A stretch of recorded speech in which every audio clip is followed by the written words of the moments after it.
Prime Minister, can you just explain why you've waited until now to explicitly express your support for this action? And is it because you want Australia to remain a non-central player in this conflict? Well, we aren't a central player in this conflict. That's just a fact. And what we do is we run an orderly, stable government. But I made comments about this in 3 countries over recent days, and my comments today are perfectly consistent with that. Prime Minister, if I could just ask about, there's a concern from the US around retaliatory action when it comes to sleeper cells in the US. That's something that's been well reported over the last few hours. There's a sense that Iran has the capability to attack European American nationals beyond the US and the Middle East is also what's being reported. Was this discussed today, and what would be your message to Australians who are seeing this sort of thing coming out in terms of any concern about the threat here in Australia? Well, precisely why we're calling for a de-escalation. And obviously we are opposed to any action against Australians or indeed against anyone else. What we want to see, as President Trump has said, is peace going forward. There's an opportunity for that to occur. Can I just Hang on. Well. Thank you, Prime Minister. I'll just add to that. Obviously, there are always risks, not only from escalation in the region, but also potential for risk more broadly. I indicated publicly this morning that I have asked my department to consider whether there's any alteration to travel advice more generally, which we will obviously make sure is up to. Well, we don't discuss we don't talk about what we discuss at NSC. Yeah. Prime Minister, can you confirm or provide any details to whether Australia has provided any military support via our bases in the region, or indeed any signals support via our joint facilities here in Australia? Well, we don't talk about intelligence matters, but we confirm, of course, that this was a unilateral action by the United States. Prime Minister, what intelligence has been shared with your government about whether Iran was imminently at the point of having a nuclear weapon?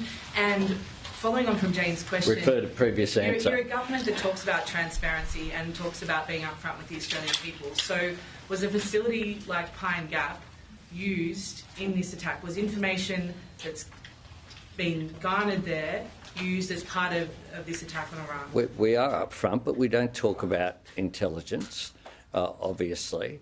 But we've made very clear this was unilateral action taken by the United States. Well, you briefed about the nuclear weapon. Sorry, Prime Minister, you briefed about a nuclear weapon. Prime Minister, if you could just return to the first question. Why did it take 24 hours for Australia to express unequivocal support for this action by its closest ally? And what does this say about our relationship with the US under your government? We issued a statement yesterday. Prime Minister, is Australia reviewing its terror threat level in the wake of what's been happening? And again, was there any discussions or is there any concerns surrounding potential sleeper cells within this country? Look, we constantly under a position where the ASIO Director General and our security intelligence agencies are constantly engaged in monitoring.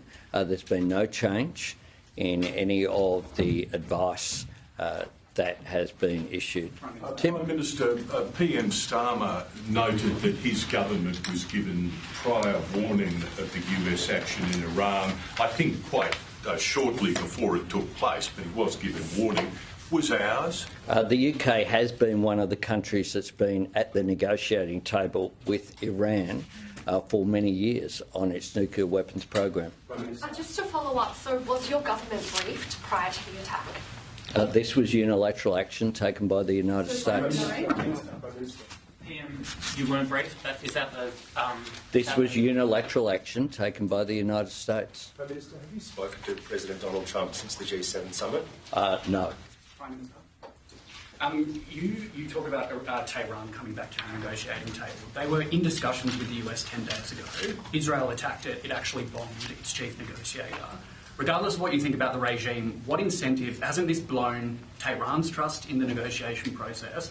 And Minister Wong, you were asked this morning whether you think whether Australia believes these attacks are legal under international law. Can we clarify, do you believe they were legal under international law? Well, Iran has an interest very clearly as well, I believe, in ensuring that there is not an escalation in the region, and that is the incentive that they have. The United States have made clear their position, and we continue to call for dialogue. Had Iran complied with the very reasonable requests that were made, including by the IAEA, then circumstances would have been different.